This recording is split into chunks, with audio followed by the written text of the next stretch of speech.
আমার সঙ্গে আমার বাতিদা সাজ্জাদুল ইসলাম তামিম। এই যে গ্রামের মেঠো পথে আমাদের হাঁটা সবসময় বরাবরই আনন্দের।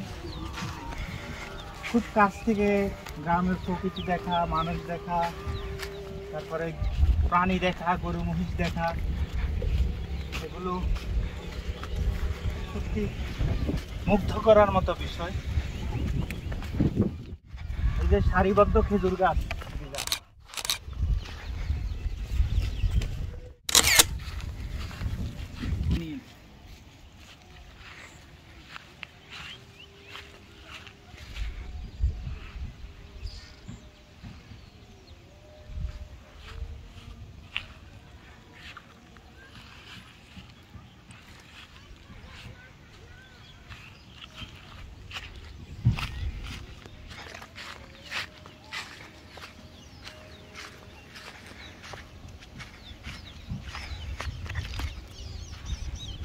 দেখছো ঝাঁকে ঝাঁকে মহিষ।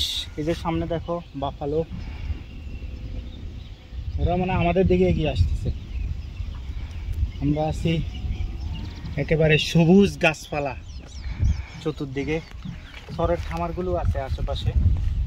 এটা হচ্ছে গুচ্ছগ্রাম সংলগ্ন খুদার দোকান বলে, তার থেকে একটু উত্তরে এখানে অবস্থান।